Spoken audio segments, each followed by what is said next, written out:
आप देख रहे हैं डार्क फाइल्स। तो चलिए बढ़ते हैं आज की इस कहानी की ओर। मेरा खलासी राजू पिछले 15 मिनट से ढाबे में खाना लाने के लिए घुसा है, मगर पता नहीं क्यों वो अभी तक खाना लेकर लौटा नहीं। तेज भूख की वजह से पेट के चूहे भी मर चुके थे। लाख कोशिशों के बावजूद भी जब मुझसे रहा नहीं गया, तब मैंने अपना फ़ोन उठाया और राजू को फ़ोन मिलाने जा ही रहा था कि तभी खाना लेकर राजू ट्रक में आ गया। उसके आते ही मैंने पूछा, क्या कर रहा था इतनी देर से? इस पर राजू बोला, अरे वो गर्मा गर्म बनवा रहा था ना, इसलिए टाइम लग गया। चलिए उस्ताद, खाना खाते हैं। खाना सच में बड़ा स्वादिष्ट था। अब खाना अच्छा था या मेरी भूख बढ़ी हुई थी ये नहीं मालूम, मगर हाँ, खाना खाकर मज़ा आ गया। अभी हम खाना खा ही रहे थे कि तभी राजू के पास वाली खिड़की पर कोई भिखारी आकर खड़ा हो गया और हाथ बढ़ाकर कुछ देने के लिए बोलने लगा। पहली बार तो राजू ने उसे कुछ भी देने से साफ इनकार कर दिया, मगर इसके बावजूद भी वो जब नहीं माना, तब राजू ने उसे डांट कर भगा दिया। मगर जाते जाते उस भिखारी ने कहा, अच्छा नहीं किया तुम लोगों ने, बहुत गलत किया। इतना बोलकर वो भिखारी वहाँ से चला गया। उस वक्त तो हमने उसकी बात को हवा में उड़ा दिया, मगर हमें पता नहीं था कि कभी कदार लोगों की बद्दुआ भी लग जाती है। खैर, खाना ख़त्म करने के बाद ट्रक स्टार्ट करके हमने अपना सफ़र शुरू किया। हाईवे पर फैला सन्नाटा ही ये बताने के लिए काफ़ी था कि रात बहुत हो चुकी है। 70-80 की रफ्तार में हमारी ट्रक आगे बढ़े जा रही थी। हाईवे पर जितना सन्नाटा था उतना ही अंधेरा। मन में मौसम बिगड़ने का डर भी था, क्योंकि बीच बीच में बादलों की गर्जन और बिजली की चमकाहट हम साफ सुन और देख पा रहे थे। खैर, ट्रक चले जा रही थी। स्कूल बेंच और फर्नीचर से ट्रक पूरा भरा हुआ था। हमें जिस गांव में माल उतारना था वो अभी काफ़ी दूर था। अभी हम आगे बढ़ ही रहे थे, तभी राजू बोला, उस्ताद, आगे मोड़ से दाएं ले लेना। इस पर मैंने पूछा, क्यों? रास्ता तो सीधा है ना? इस पर राजू बोला, उस्ताद ये शॉर्टकट है, हम जल्दी पहुंच जाएंगे। मैंने भी सोचा कि अगर थोड़ा जल्दी माल डिलीवर कर देंगे तो हमारा ही अच्छा होगा, और वैसे भी मैं बहुत बार सैकड़ों शॉर्टकट रास्तों से गुजर चुका हूँ, इसलिए मैंने भी बिना किसी अगर मगर के सामने मोड़ पर जाकर ट्रक को दाईं ओर मोड़ लिया। अब हमारे सामने जो रास्ता था वो रास्ता कम, जंगल ज़्यादा लग रहा था। घने लंबे पेड़ रोड की ओर इतना झुके हुए थे कि हमारी ट्रक बार बार उन पेड़ की टहनियों से टकरा रही थी। रास्ते का ऐसा हाल देखकर मैंने राजू से पूछा, तुझे पक्का पता तो है ना कि यही है वो शॉर्टकट? इस पर राजू बोला, इधर से ही सुना था मैंने, पर ये था या इसके आगे वाला समझ नहीं आ रहा। इस पर मैंने बोला, क्या यार, जब मालूम नहीं था तो क्यों बोला यहाँ आने के लिए? अब उतना घूमकर जाना पड़ेगा। इस पर राजू बोला, नहीं नहीं उस्ताद, यही है वो रास्ता, सामने बोर्ड देखिए। राजू के कहने पर मैंने जब सामने देखा तो सड़क के किनारे पर एक बोर्ड लगा हुआ था जिस पर लिखा था बनिहार गांव 49 किलोमीटर। उस बोर्ड को देखकर मुझे थोड़ी शांति मिली और मैं बेझिझक ट्रक को भगाने लगा। मगर एक बात अभी भी खटक रही थी कि उस पूरे रास्ते पर हमारी ट्रक के अलावा और कोई गाड़ी नहीं थी, सिर्फ खामोशी और सन्नाटा।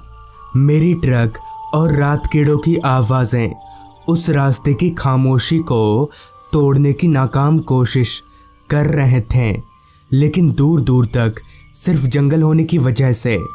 इन छोटी मोटी आवाज़ें उस गहरी खामोशी का कुछ बिगाड़ नहीं पा रहे थे। उस सुनसान रास्ते पर अभी हम आगे बढ़ ही रहे थे कि तभी सामने सड़क पर हमें एक चेक पोस्ट दिखा। मगर अजीब बात तो ये थी कि उस चेक पोस्ट पर ना तो कोई पुलिस वाला था और ना ही कोई गाड़ी। चेक पोस्ट का फाटक गिरा हुआ था, लिहाजा मैंने फाटक से कुछ ही दूरी पर ट्रक रोक दिया और नीचे उतरकर फाटक की ओर बढ़ने लगे। मेरी देखा देखी राजू भी उतर चुका था। मैंने एक नज़र चारों तरफ देखा, लेकिन वहाँ दूर दूर तक इंसान तो दूर एक परिंदा तलक भी दिख नहीं रहा था। जहाँ तक नज़र जा रही थी सिर्फ खामोशी और सन्नाटा। जब बहुत खोजने के बाद भी कोई नहीं दिखा, तब मैं और राजू फाटक के पास गए और अपने हाथों की मदद से फाटक को उठाने की कोशिश करने लगे। मैंने जैसे ही फाटक को हाथ लगाया कि तभी मेरे हाथ में चिपचिपा सा कुछ लगा। मैंने जब अपनी हथेली को देखा तो मेरे होश उड़ गए, क्योंकि मेरी हथेली पर खून लगा हुआ था। मैंने अपनी हथेली को राजू की तरफ मुड़ाया। मेरी हथेली देखकर राजू बोला, क्या हुआ? क्या? फाटक हटाओ। राजू से ये जवाब पाकर मैंने जब अपनी हथेली को वापस से देखा तो मैं दंग रह गया, क्योंकि मेरी हथेली पर लगा सारा खून अब गायब हो चुका था। मुझे मेरी आंखों पर यकीन नहीं हो रहा था, मगर मैंने राजू से कुछ नहीं बोला और चुपचाप फाटक उठाने में उसकी मदद करने लगा। कुछ ही देर में हम दोनों ने मिलकर फाटक उठा दिया और ट्रक लेकर आगे बढ़ गए। आगे का रास्ता और भी ज़्यादा खाली था। इधर जंगल बहुत घना था, इतना कि जंगल की वजह से रोड छोटा हो गया था। तभी राजू बोला, उस्ताद, वो फाटक खाली क्यों था? इस पर मैं बोला, पता नहीं। इतना बोलकर मैं ट्रक चलाने पर ध्यान देने लगा। अभी मैं ट्रक चला ही रहा था कि तभी ट्रक के ऊपर से खटपट की कुछ आवाज़ें आने लगी। मुझे लगा शायद झुकी हुई पेड़ की टहनियाँ ट्रक से टकरा रही होंगी, मगर ऐसा नहीं था। मैंने सिर झुकाकर ऊपर की ओर देखा, लेकिन पेड़ रास्ते और ट्रक से काफ़ी ऊपर थे। तभी मैंने राजू से बोला, यह आवाज़ कैसी है यार? अभी मैंने इतना कहा ही था कि तभी ट्रक की वाइंड शील्ड पर ऊपर से 2 पैर लटकते दिखे। मैं और राजू दोनों ही हैरान थे कि भला कोई चलती ट्रक के ऊपर कैसे बैठ सकता है। हालांकि उस वक्त हमें ट्रक रोककर देखना चाहिए था, मगर हम दोनों में से कोई भी इतना हिम्मत वाला नहीं था कि ट्रक से बाहर निकलकर देख सके। मुझे समझ नहीं आ रहा था कि अब क्या करना चाहिए। तभी राजू बोला, उस्ताद, ट्रक की स्पीड बढ़ा दो, जो भी होगा अपने आप गिर जाएगा। राजू की ये बात मुझे ठीक लगी और बिना कुछ सोचे समझे मैंने ट्रक की रफ्तार बढ़ा दी, लेकिन इसका कोई फ़ायदा नहीं हुआ। वो जो कोई भी था अपनी जगह से 1 इंच भी नहीं हिला। मैं और राजू डर के मारे थर-थर काँप रहे थे, मगर समझ नहीं आ रहा था कि इस बला से पीछा कैसे छुड़ाया जाए। डर के मारे स्टीयरिंग पर मेरे हाथ लगातार काँप रहे थे और अंत में वही हुआ जिसका मुझे डर था। ट्रक रास्ते के किनारे एक पेड़ से जा टकराई, जिसके साथ ही मैं बेहोश हो गया। पता नहीं कितनी देर मैं बेहोश रहा, मगर जब मेरी आँख खुली तब मैं एक खड्डे में पड़ा हुआ था। मुझ पर मिट्टी फेंकी जा रही थी। मैं हड़बड़ाकर उठ गया तो देखा कि सफ़ेद कपड़ों में 3-4 लोग मुझ पर मिट्टी फेंक रहे हैं। उन सभी के चेहरे बड़े अजीब से थे। मैंने उस खड्डे से निकलने की कोशिश की और 2-4 बार हाथ पैर मारने पर मैं उस खड्डे से निकल भी गया।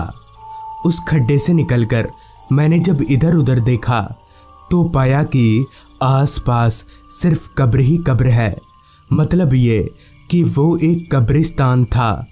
मैं बिना देरी किए राजू को ढूंढने लगा, लेकिन मुझे राजू कहीं पर भी दिख नहीं रहा था। वो अजीब लोग भी मेरे पीछे पीछे घूमे जा रहे थे। मैं पागलों की तरह आवाज़ लगाकर राजू को ढूंढे जा रहा था, लेकिन राजू उस पूरे कब्रिस्तान में कहीं नहीं था। तभी अचानक ही किसी ने पीछे से मेरी गर्दन पकड़ ली। पीछे मुड़कर देखा तो वही तीनों अजीब लोग थे। तभी उन्होंने मुझे एक झटके से ज़मीन पर पटक दिया और घसीटकर मुझे उसी कब्र के पास ले जाने लगे जहाँ से मैं निकला था। लेकिन तभी किसी ने पीछे से मेरा पैर पकड़ा। वो जो कोई भी था, उसके पैर पकड़ते ही उन तीनों अजीब लोगों ने मुझे एकदम से छोड़ दिया और हवा में कहीं धुआं हो गए। मैंने पलटकर सामने देखा तो राजू था। राजू ने मुझे सहारा देकर उठाया और बोला, उस्ताद चलिए, यहाँ रुकना ठीक नहीं होगा। फिर मैं और राजू कब्रिस्तान से बाहर की ओर जाने लगे।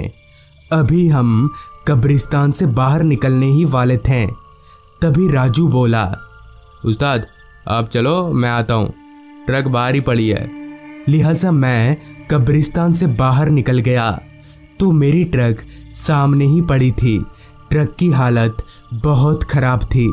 मैं चलकर ट्रक के पास गया और ट्रक में पड़े अपने फ़ोन को निकालने के लिए जैसे ही ट्रक का दरवाज़ा खोला तो मेरे पैरों तले ज़मीन खिसक गई, क्योंकि मेरी बगल वाली सीट पर राजू पड़ा हुआ था और उसकी सांसें थम चुकी थीं। मतलब ये कि थोड़ी देर पहले जिसने मेरी जान बचाई थी वो राजू नहीं बल्कि उसकी आत्मा थी। राजू की लाश देखकर मैं फूट फूट कर रो दिया और उस दिन के बाद से मुझे राजू की आत्मा कभी नहीं दिखी। तो दोस्तों, ये थी आज की कहानी। अगर आपको ये कहानी अच्छी लगी हो तो चैनल को सब्सक्राइब कर लें। तो मैं आर्यन जल्द ही मिलूँगा आपसे ऐसी ही एक कहानी के साथ।